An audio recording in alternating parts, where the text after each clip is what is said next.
What if a big club like Tottenham Hotspur got relegated? The atmosphere is electric.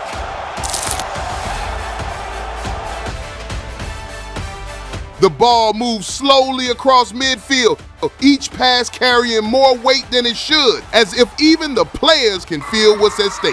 The crowd isn't just loud, it's tense. Every reaction is sharper, every mistake louder, every second stretched. A misplaced pass draws frustration. A simple clearance earns applause. This isn't just a match anymore, it's something else. Then it happened.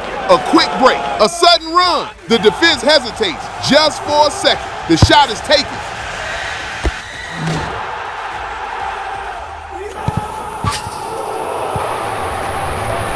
Ripple.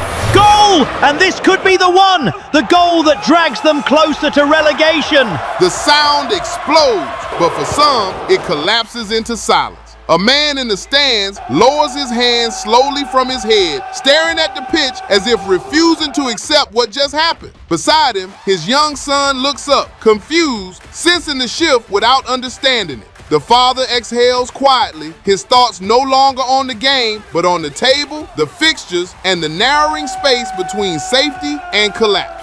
High above them, inside the VIP section of the stadium, two men stand side by side watching the replay. The club owner remains still, arms folded, while the sporting director leans slightly forward. Neither reacts outwardly, but both understand the same thing at the same time. The situation is no longer theoretical. It is real, close enough to feel, close enough to start calculating. Between them, nothing needs to be said because the implications are already clear. Relegation.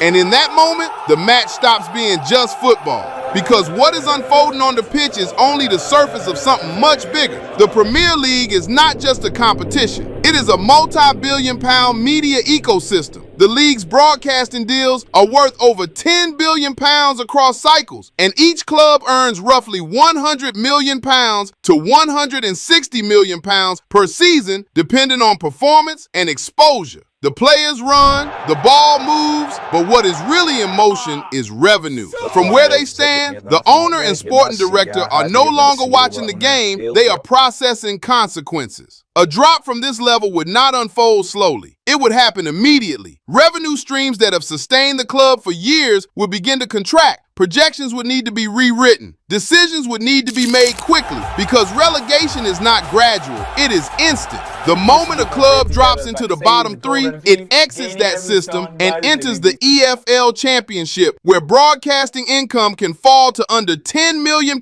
annually. Parachute payments, typically around £40 to £50 million in the first year, offer some relief, but even at their highest, they represent less than half of what the club is built around. And more importantly, they are temporary.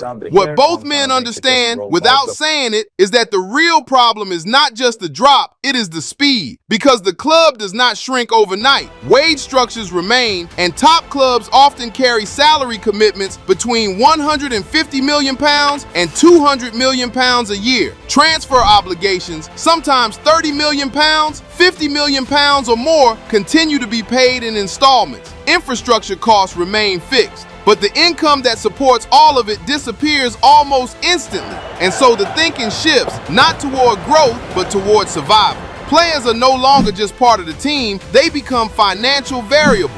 High earners would have to be moved, not always at full value, but at whatever value the situation allows. A £60 million player in stable conditions becomes a negotiable asset under pressure. Leverage changes, power shifts, and timing becomes everything.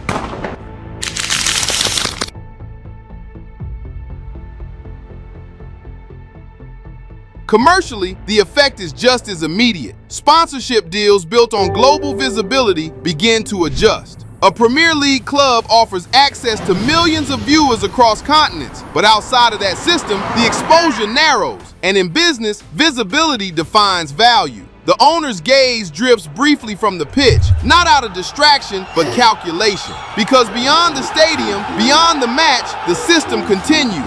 Media attention shifts quickly. The biggest stories replace the last, and the Premier League moves forward with or without any one club. If that club drops out, so does its place in the narrative.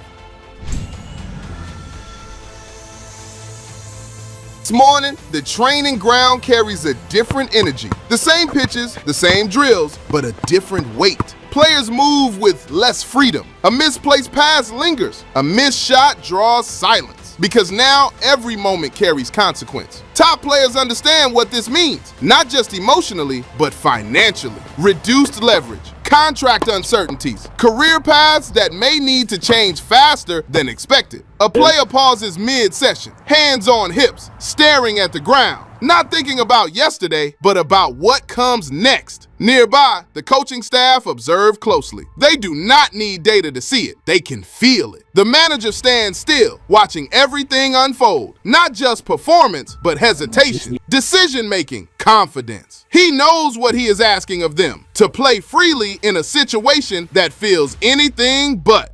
Later that day, inside a boardroom, the same understanding takes a more structured form. The owner, the sporting director, and the manager sit around a table. A screen behind them displaying projections, revenue drops, wage exposure, financial risk. No one rushes to speak because everything is already visible. This is a club that has operated at the level of the UEFA Champions League, where a single season can generate between £50 million and £100 million in additional revenue. That level has shaped the club's structure, its spending, and its expectations. Dropping into the championship does not reduce that system. It disrupts it entirely. What sits in that room is not panic. It is clarity. They understand what relegation would mean. A revenue drop of over 50%, a shift in negotiating power, a revaluation of players, and a restructuring of strategy. Years of growth are put under pressure in a single season. And so the conclusion forms, not as a debate, but as a necessity. The priority is simple: stay.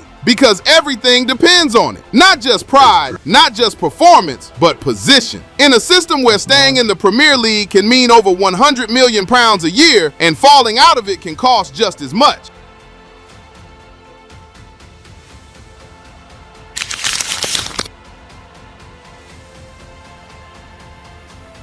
Now do you understand why teams fight so hard? Not just to win, but simply to stay. Because as the Premier League season for 2025/2026 begins to round up, the reality becomes even clearer. Clubs like Tottenham Hotspur are finding themselves in a relegation battle, and the possibility of going down is no longer just a talking point. It is a financial scenario that could reshape everything. For many, it may look like football drama. Rival fans may reduce it to banter, to moments, to headlines. But beneath that surface, it is something much heavier. It is a financial hit, a drop in revenue, a shift in power, a reset of structure, the kind of impact that moves beyond the pitch and into the very foundation of a club. And while they would not be the first big club to face relegation, football history has seen it happen before. This story uses them simply as a reference point, not because they are the only ones it can happen to, but because they are the most recent reminder.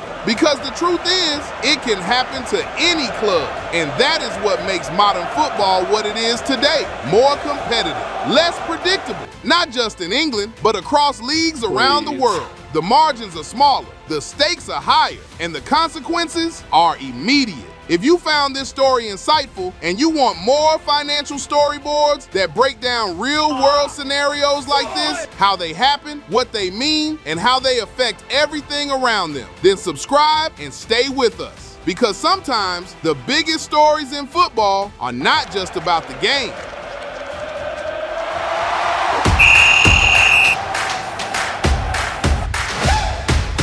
Ladies and gentlemen, welcome to the final. The atmosphere is electric.